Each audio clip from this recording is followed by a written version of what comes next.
Wrestling ಅಲ್ಲಿ never say never ಅನ್ನೋ ಒಂದು ಟರ್ಮ್ ಇದೆ ಅಂಡ್ ಅದು ಸಿಕ್ಕಾಪಟ್ಟೆ ಫೇಮಸ್ ಅಂಡ್ ಈಗ ಅದು ನಿಜ ಕೂಡ ಆಗ್ತಾ ಇದೆ. ನಿಮ್ಗೆ ಗೊತ್ತಿರಬಹುದು ಸಿಎಂ ಪಂಕ್ ಅವರು ಡಬ್ಲ್ಯೂಡಬ್ಲ್ಯೂಗೆ ಯಾವತ್ತೂ ಕೂಡ ಬರೋದಿಲ್ಲ ಅಂತ ಅನ್ಕೊಂಡಿದ್ವಿ.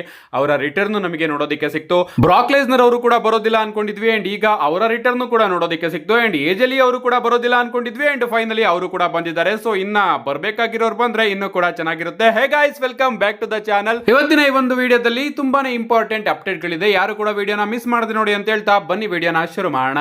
ಮೊದಲನೇದಾಗಿ ನಮ್ಮ ವೇಡ್ ಬ್ಯಾರಿಟ್ ಬಗ್ಗೆ ಮಾತಾಡೋದಾದ್ರೆ ನಿಮಗೆ ಗೊತ್ತಿರಬಹುದು ಸ್ಮ್ಯಾಕ್ ಡೌನ್ ಕಮೆಂಟ್ರಿಯಲ್ಲಿ ನಮಗೆ ವೇಡ್ ಬ್ಯಾರಿಟ್ ಅವರು ನೋಡೋದಕ್ಕೆ ಸಿಗಲಿಲ್ಲ. ಅದ್ರ ಬದಲಾಗಿ ಮೈಕಲ್ ಕೋಲ್ ಹಾಗೆ ಕೋರಿ ಗ್ರೇವ್ಸ್ ಅವರು ನೋಡೋದಕ್ಕೆ ಸಿಕ್ತರು. ಅಂಡ್ ಇನ್ ಸ್ವಲ್ಪ ದಿನ ಮಂಡೇ ನೈಟ್ ಹಾಗೆ ಸ್ಮ್ಯಾಕ್ ಡೌನ್ ಕಮೆಂಟ್ರಿಯಲ್ಲಿ ಇವರಿಬ್ಬರೇ ನಮಗೆ ನೋಡೋದಕ್ಕೆ ಸಿಗ್ತಾರೆ. ಅಂಡ್ ಅದಾದ್ಮೇಲೆ ಇಂಟರ್ನೆಟ್ ಅಲ್ಲಿ ರೂಮರ್ಸ್ ಗಳು ಓಡಾಡೋದಕ್ಕೆ ಶುರು ಆಗುತ್ತೆ. ಅದೇನಪ್ಪಾ ಅಂದ್ರೆ ನಮ್ಮ ವೇಡ್ ಬ್ಯಾರಿಟ್ ಅವರು ಕ್ಲಾಶ್ ಇನ್ ಪ್ಯಾರಿಸ್ ಅಲ್ಲಿ ನಿಕ್ಕಿ ಬೆಲ್ಲಾ ಅವರ ಮೇಲೆ ಕಾಂಟ್ರವರ್ಷಿಯಲ್ ಕಮೆಂಟ್ ನ ಮಾಡಿರ್ತಾರೆ.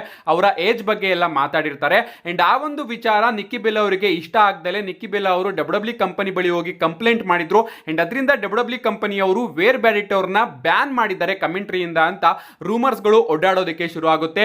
ಅಂಡ್ ಈಗ ಆ ರೂಮರ್ಸ್ ಗಳಿಗೆಲ್ಲ ನಮ್ಮ ವೇಡ್ ಬ್ಯಾರಿಟ್ ಅವರು ರಿಯಾಕ್ಷನ್ ಕೊಟ್ಟಿದ್ದಾರೆ. ಅವ್ರು ಹೇಳ್ತಾರೆ, ನಾನು ಬೇಸಿಕಲಿ ಆ ಬುಲ್ಶಿಟ್ ನೆಲ್ಲದನ್ನು ಕೂಡ ನಂಬೋದಕ್ಕೆ ಹೋಗೋದಿಲ್ಲ. ಬಟ್ ಒರಿಜಿನಲ್ ಕಾರಣ ಏನಪ್ಪಾ ಅಂದ್ರೆ ನಾನು ತುಂಬಾ ದಿನದಿಂದ ಡಬ್ಲ್ಯೂಡಬ್ಲ್ಯೂ ಕಂಪನಿಯ ಬಳಿ ರಜೆನ ಕೇಳ್ತಾ ಇದ್ದೆ. ಅಂಡ್ ಈಗ ಅವರು ನನಗೆ ರಜೆನ ಕೊಟ್ಟಿದ್ದಾರೆ. ಸೊ ಸ್ವಲ್ಪ ದಿನ ನಾನು ಕಮೆಂಟ್ರಿಯಲ್ಲಿ ನೋಡೋದಕ್ಕೆ ಸಿಗೋದಿಲ್ಲ, ಯಾಕಂದ್ರೆ ನಾನು ಲೀವ್ ಅಲ್ಲಿ ಇದ್ದೀನಿ. ಅದು ಯಾವುದೇ ರೀತಿಯ ಕಾಂಟ್ರವರ್ಸಿ ಆಗಿಲ್ಲ ನನ್ನ ಹಾಗೆ ನಿಕ್ಕಿ ಬೆಲ್ಲಾ ಅವರ ನಡುವೆ. ನಾನು ಹೇಳಿದ್ದನ್ನ ಅವರೇನಾದ್ರೂ ತಪ್ಪಾಗಿ ತಿಳ್ಕೊಂಡಿದ್ರೆ ಅವರಲ್ಲಿ ನಾನು ಕ್ಷಮೆ ಕೇಳ್ತೀನಿ ಅಂತ ನಮ್ಮ ವೇಡ್ ಬ್ಯಾರಿಟ್ ಅವರು ನಿಕ್ಕಿ ಬೆಲ್ಲಾ ಅವರ ಕಾಂಟ್ರವರ್ಸಿನ ಅಲ್ಲಿಗೆ ನಿಲ್ಲಿಸಿದ್ದಾರೆ. ಏನೇ ಆಗ್ಲಿ ಗೈಸ್, ಇನ್ ಸ್ವಲ್ಪ ದಿನ ನಮಗೆ ಮಂಡೇ ನೈಟ್ ಹಾಗೆ ಸ್ಮ್ಯಾಕ್ ಡೌನ್ ಕಮೆಂಟ್ರಿಯಲ್ಲಿ ಮೈಕಲ್ ಕೋಲ್ ಹಾಗೆ ಕೋರಿ ಗ್ರೇವ್ಸ್ ಅವರೇ ನೋಡೋದಕ್ಕೆ ಸಿಗ್ತಾರೆ. ನೆಕ್ಸ್ಟ್ ಅಪ್ಡೇಟ್ ಕಡೆ ಬರೋದಾದ್ರೆ ಇದಿರ್ತಕ್ಕಂಥದ್ದು ನಮ್ಮ ಜಾನ್ ಸಿನಾ ಅವರ ಲಾಸ್ಟ್ ಮ್ಯಾಚ್ ಬಗ್ಗೆ. ನಿಮ್ಗೆ ಗೊತ್ತಿರಬಹುದು ಒರಿಜಿನಲ್ ಆಗಿ ಜಾನ್ ಸಿನಾ ಅವರ ಲಾಸ್ಟ್ ಮ್ಯಾಚ್ ನಮಗೆ ಡಿಸೆಂಬರ್ 13ನೇ ತಾರೀಕಿನ ಸ್ಯಾಟರ್ಡೆ ನೈಟ್ ಮೈನ್ ಇವೆಂಟ್ ಅಲ್ಲಿ ನೋಡೋದಕ್ಕೆ ಸಿಗಬೇಕಾಗಿತ್ತು. ಅಂಡ್ ಈಗಲೂ ಕೂಡ ಅಲ್ಲೇ ಆಗ್ತಾ ಇದೆ. ಬಟ್ ಒಂದು ವಿಚಿತ್ರವಾದ ವಿಚಾರ ಏನಪ್ಪಾ ಅಂದ್ರೆ ಡಿಸೆಂಬರ್ 13ನೇ ತಾರೀಕಿನ Saturday night main event original ಆಗಿ ಬಾಸ್ಟನ್ ಅಲ್ಲಿ ಆಗಬೇಕಾಗಿತ್ತು. ಅಂಡ್ ಆ ಒಂದು ಸಿಟಿಲೇ ನಮ್ಮ ಜಾನ್ ಸಿನಾ ಅವರು ತನ್ನ ಲಾಸ್ಟ್ ಮ್ಯಾಚ್ ಅಲ್ಲಿ ಕಂಪೀಟ್ ಮಾಡಬೇಕಾಗಿತ್ತು. ಬಟ್ ಈಗ ಡಬ್ಲ್ಯೂಡಬ್ಲ್ಯೂ ಅವರು ಆ ಒಂದು ಸ್ಯಾಟರ್ಡೆ ನೈಟ್ ಮೈನ್ ಇವೆಂಟ್ ನ ಬಾಸ್ಟನ್ ಇಂದ ತೆಗೆದು ವಾಷಿಂಗ್ಟನ್ ಡಿಸಿ ಗೆ ಶಿಫ್ಟ್ ಮಾಡಿದ್ದಾರೆ. ಅಂಡ್ ಈಗ ನಮ್ಮ ಜಾನ್ ಸಿನಾ ಅವರ ಲಾಸ್ಟ್ ಮ್ಯಾಚ್ ಬಾಸ್ಟನ್ ಅಲ್ಲಿ ಆಗ್ತಾ ಇಲ್ಲ, ಬದಲಿಗೆ ವಾಷಿಂಗ್ಟನ್ ಡಿಸಿ ಅಲ್ಲಿ ಆಗ್ತಾ ಇದೆ.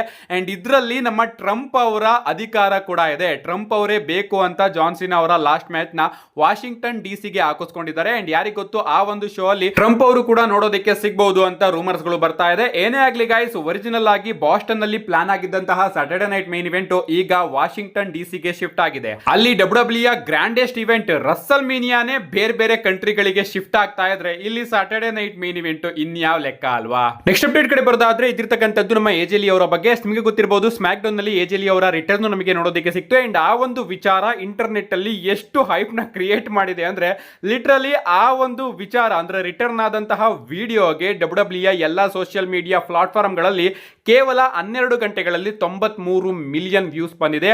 ಅಷ್ಟೇ ಅಲ್ಲ, ಟ್ವಿಟರ್ ಅಲ್ಲಿ ಗಾಯ್ಸ್ ನಮ್ಮ ಏಜ್ ಸ್ಟೈಲ್ ಅವರು ರಿಟರ್ನ್ ಆಗ್ತಾರಲ್ಲ ಆ ಒಂದು ವಿಡಿಯೋಗೆ ಹತ್ತತ್ರ 192K ಲೈಕ್ಸ್ ಇದೆ. ಅದು ಕೂಡ ಟ್ವಿಟರ್ ಅಲ್ಲಿ ಲೈಕ್ ಅಂದ್ರೆ ನಿಜವಾಗ್ಲೂ ಶಾಕ್ ಆಗುತ್ತೆ ನನಗಂತೂ. ಏನೇ ಆಗ್ಲಿ ಸದ್ಯಕ್ಕೆ ಹೈಪ್ ಮಾತ್ರ ಸಿಕ್ಕಾಪಟ್ಟೆ ಜಾಸ್ತಿ ಇದೆ. ಅಂಡ್ ಅಪ್ಡೇಟ್ಗಳು ಬರ್ತಿರೋ ಪ್ರಕಾರ ನಮ್ಮ ಏಜಲಿ ಅವರು ಇಂಟರ್ಕಾಂಟಿನೆಂಟಲ್ ಚಾಂಪಿಯನ್ಶಿಪ್ ಮೇಲೂ ಕೂಡ ಹೋಗ್ತಾರೆ ಅಂತ ಹೇಳ್ತಾ ಇದ್ದಾರೆ. ಅಂಡ್ ಮಂಡೇ ನೈಟ್ ರಾಲು ಕೂಡ ಏಜಲಿ ಅವರ ಅಪಿರಿಯನ್ಸ್ ನಮಗೆ ನೋಡೋದಕ್ಕೆ ಸಿಗುತ್ತಂತೆ. ನಿಜವಾಗ್ಲೂ ನಾನಂತೂ ಸಿಕ್ಕಾಪಟ್ಟೆ ಕಾಯ್ತಾ ಇದ್ದೀನಿ. ಅಂಡ್ ಡಬ್ಲ್ಯೂಡಬ್ಲ್ಯೂ ಅವರು ಏಜಲಿ ಅವರ ರಿಟರ್ನ್ ನ ಈ ರೀತಿ ಪ್ಲಾನ್ ಮಾಡಿದ್ದು ನಿಜವಾಗ್ಲೂ ತುಂಬಾನೇ ಇಂಟ್ರೆಸ್ಟಿಂಗ್ ಅಂತ ಅನಿಸ್ತು. ನೆಕ್ಸ್ಟ್ ಅಪ್ಡೇಟ್ ಕಡೆ ಬರೋದಾದ್ರೆ ಇದಿರ್ತಕ್ಕಂಥದ್ದು ನಮ್ಮ ಬ್ರಾಕ್ ಲೆಸ್ನರ್ ಹಾಗೆ ಜಾನ್ ಸಿನಾ ಅವರ ರೆಸ್ಸಲ್ ಪಲೂಜಾ ಮ್ಯಾಚ್ ಬಗ್ಗೆ. ನಿಮಗೆ ಗೊತ್ತಿರಬಹುದು ಇವರ ಮ್ಯಾಚ್ ನಮಗೆ ಅಫಿಷಿಯಲ್ ಆಗಿ ರೆಸ್ಸಲ್ ಪಲೂಜಾದಲ್ಲಿ ನೋಡೋದಕ್ಕೆ ಸಿಗ್ತಾ ಇದೆ. ನಿಜವಾಗ್ಲೂ ನಾನಂತೂ ಈ ಒಂದು ಮ್ಯಾಚ್ ನ ನೋಡೋದಕ್ಕೆ ತುಂಬಾನೇ ಕಾಯ್ತಾ ಇದ್ದೀನಿ. ಅಂಡ್ ಈ ಒಂದು ಮ್ಯಾಚ್ ಇವರ ನಡುವೆಯ ಕೊನೆಯ ಮ್ಯಾಚ್ ಡಬ್ಲ್ಯೂಡಬ್ಲ್ಯೂ ಅವರು ಅಫಿಷಿಯಲ್ ಆಗಿ ಅನೌನ್ಸ್ ಮಾಡಿದ್ದಾರೆ. Brock Lesnar versus John Cena going to war one last time ಅಂತ. ಸೊ ಇದೇ ಇವರ ಲಾಸ್ಟ್ ಮ್ಯಾಚ್ ಆಗಿ ನಮಗೆ ರೆಸ್ಸಲ್ ಪಲೂಜಾದಲ್ಲಿ ನೋಡೋದಕ್ಕೆ ಸಿಗುತ್ತೆ. ಅಂಡ್ ತುಂಬಾ ದಿನಗಳ ಹಿಂದೆ ಒಂದು ಅಪ್ಡೇಟ್ ವಿಡಿಯೋದಲ್ಲಿ ನಾನು ನಿಮಗೆ ತಿಳಿಸಿದ್ದೆ ಈ ಒಂದು ಮ್ಯಾಚ್ ಅಲ್ಲಿ ನಮಗೆ ಸ್ಟಿಪ್ಯುಲೇಷನ್ ಕೂಡ ನೋಡೋದಕ್ಕೆ ಸಿಗಬಹುದು ಅಂತ.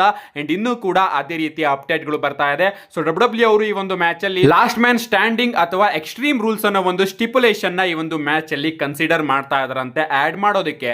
ಸಮ್ಮರ್ ಸ್ಲಾಮ್ ಅಲ್ಲಿ ನಿಮಗೆ ಗೊತ್ತಿರಬಹುದು ಜಾನ್ ಸಿನಾ ಅವರ ಪರ್ಫಾರ್ಮೆನ್ಸ್ ಯಾವ ರೀತಿ ಇತ್ತು ಅಂತ. ಕ್ಲಾಶ್ ಇನ್ ಪ್ಯಾರಿಸ್ ಅಲ್ಲೂ ಕೂಡ ಅದ್ಭುತವಾದ ಪರ್ಫಾರ್ಮೆನ್ಸ್ ನ ಕೊಟ್ಟರು ಜಾನ್ ಜಾನ್ಸನ್ ಅವರು. ಅಂಡ್ ಈ ಕಡೆ ಬ್ರಾಕ್ ಲೆಸ್ನರ್ ಅವರ ಬಗ್ಗೆ ಮಾತನ್ನೇ ಆಡೋಂಗಿಲ್ಲ. ಸೊ ಇವರ ನಡುವೆ ಯಾವ್ದಾದ್ರು ಒಂದು ಸ್ಟಿಪ್ಯುಲೇಷನ್ ನಮಗೆ ನೋಡೋದಕ್ಕೆ ಸಿಗಬಹುದು. ಅಷ್ಟೇ ಅಲ್ಲ ಗೈಸ್, ಅದಕ್ಕೆ ಪುಷ್ಟಿ ಕೊಡೋ ರೀತಿ ನೆಕ್ಸ್ಟ್ ಸ್ಮ್ಯಾಕ್ ಡೌನ್ ನಲ್ಲಿ ನಮಗೆ ಬೀಸ್ಟ್ ಬ್ರಾಕ್ ಲೆಸ್ನರ್ ಅವರು ನೋಡೋದಕ್ಕೆ ಸಿಗ್ತಾ ಇದ್ದಾರೆ. ಬ್ರಾಕ್ ಲೆಸ್ನರ್ ಅವರು ಸಮ್ಮರ್ ಸ್ಲಾಮ್ ಅಲ್ಲಿ ರಿಟರ್ನ್ ಆದಾಗಿಂದನೂ ಕೂಡ ಅವರ ಯಾವುದೇ ರೀತಿಯ ಪ್ರೋಮೋನ ನಾವು ನೋಡಿಲ್ಲ. ಸೊ ಪ್ರಾಬಬ್ಲಿ ನಮಗೆ ನೆಕ್ಸ್ಟ್ ಸ್ಮ್ಯಾಕ್ ಡೌನ್ ಅಲ್ಲಿ ಬ್ರಾಕ್ ಲೆಸ್ನರ್ ಅವರ ಪ್ರೋಮೋ ನಮಗೆ ನೋಡೋದಕ್ಕೆ ಸಿಗಬಹುದು. ಅಷ್ಟೇ ಅಲ್ಲ, ಅವರು ಜಾನ್ಸನ್ ಅವರ ಮ್ಯಾಚ್ ಗೆ ಒಂದು ಸ್ಟಿಪ್ಯುಲೇಷನ್ ಕೂಡ ಆಡ್ ಮಾಡಬಹುದು. ಅಂಡ್ ಇನ್ನೊಂದು ವಿಚಿತ್ರ ಏನಪ್ಪಾ ಅಂದ್ರೆ ನೆಕ್ಸ್ಟ್ ಸ್ಮ್ಯಾಕ್ ಡೌನ್ ನಲ್ಲಿ ಜಾನ್ಸನ್ ಅವರು ಇರೋದಿಲ್ಲ, ಬ್ರಾಕ್ ಲೆಸ್ನರ್ ಅವರು ಒಂಟಿಯಾಗಿ ಬರ್ತಾರೆ. ಸೊ ನೋಡಬೇಕು ಬ್ರಾಕ್ ಲೆಸ್ನರ್ ಅವರು ಯಾವ ವಿಚಾರನ ಮಾತಾಡ್ತಾರೆ ಅಂತ. ನಿಜವಾಗ್ಲೂ ನಾನಂತೂ ನೆಕ್ಸ್ಟ್ ಸ್ಮ್ಯಾಕ್ ಡೌನ್ ಗೆ ಸಿಕ್ಕಾಪಟ್ಟೆ ಕಾಯ್ತಾ ಇದ್ದೀನಿ. ನಮ್ಮ ನೆಕ್ಸ್ಟ್ ಅಂಡ್ ಫೈನಲ್ ಅಪ್ಡೇಟ್ ಕಡೆ ಬರೋದಾದ್ರೆ ಇದಿರ್ತಕ್ಕಂಥದ್ದು ಮ್ಯಾಸಿವ್ ಡಬ್ಲ್ಯೂ ರಿಟರ್ನ್ಸ್ ಗಳ ಬಗ್ಗೆ. ನಿಮಗೆ ಗೊತ್ತಿರಬಹುದು, ಈಗಾಗಲೇ ನಮಗೆ ಎಜೆಲಿ ಅವರ ರಿಟರ್ನ್ ನೋಡೋದಕ್ಕೆ ಸಿಕ್ತು, ಅದೇ ರೀತಿ ಬ್ರಾಕ್ ಲೆಸ್ನರ್ ಅವರ ರಿಟರ್ನ್ ನೋಡೋದಕ್ಕೆ ಸಿಕ್ತು. ಇಷ್ಟೇ ರಿಟರ್ನ್ ಅಲ್ಲ ಗಾಯ್ಸ್, ಆದಷ್ಟು ಬೇಗ ನಮಗೆ ಇನ್ನ ಕೆಲವೊಂದಷ್ಟು ಇಂಪಾರ್ಟೆಂಟ್ ರಿಟರ್ನ್ಸ್ ಗಳು ನೋಡೋದಕ್ಕೆ ಸಿಗುತ್ತೆ ಅಂತ ಅಪ್ಡೇಟ್ ಗಳು ಬರ್ತಾ ಇದೆ. ಅಂಡ್ ರೂಮರ್ಸ್ ಗಳು ಬರ್ತಿರೋ ಪ್ರಕಾರ ರಾಕ್ ಅವರ ರಿಟರ್ನ್ಸ್ ಆಗಿರಬಹುದು, ಇಲಿಜಾ ಡ್ರ್ಯಾಗನ್ ಅವರ ರಿಟರ್ನ್ಸ್ ಆಗಿರಬಹುದು, ಇವರೆಲ್ಲರ ರಿಟರ್ನ್ ನಮಗೆ ನೋಡೋದಕ್ಕೆ ಸಿಗಬಹುದು. ಕಾದ್ ನೋಡೋಣ ಯಾವ ರಿಟರ್ನ್ ನಮಗೆ ನೋಡೋದಕ್ಕೆ ಸಿಗುತ್ತೆ ಅಂತ. ಬಟ್ ಆದಷ್ಟು ಬೇಗ ಡಬ್ಲ್ಯೂ ಅವರು ಇನ್ನ ಒಂದು ರಿಟರ್ನ್ ನ ಪ್ಲಾನ್ ಮಾಡ್ತಾ ಇದ್ದಾರಂತೆ. ನಿಮ್ಗೆ ಅನ್ಸುತ್ತೆ ಯಾರ ರಿಟರ್ನ್ ನಮಗೆ ನೋಡೋದಕ್ಕೆ ಸಿಗಬಹುದು? ಪ್ರಾಬಬ್ಲಿ ರೆಸಲ್ ಪೊಲೋಜಾದಲ್ಲೇ ಅವರು ಬರ್ತಾರೆ ಅಂದ್ರೆ ರಾಕ್ ಅವರ ರಿಟರ್ನ್ ನೋಡೋದಕ್ಕೆ ಸಿಗಬಹುದು. ಯಾಕಂದ್ರೆ ESPN ಅಲ್ಲಿ ರೆಸಲ್ ಪೊಲೋಜಾ ಡೆಬ್ಯೂ ಮಾಡ್ತಾ ಇದ್ರೆ ಅದನ್ನ ಡಬ್ಲ್ಯೂ ಅವರು ದೊಡ್ಡದಾಗಿ ಬಿಲ್ಡ್ ಮಾಡೋದಕ್ಕೆ ರಾಕ್ ಅವ್ರನ್ನ ಕರೆಸಬಹುದು. ಇದ್ರ ಬಗ್ಗೆ ನಿಮ್ಮ ಅನಿಸಿಕೆನ ಕಮೆಂಟ್ ಮಾಡಿ ಅಂತ ಹೇಳ್ತಾ, see you guys in my next video.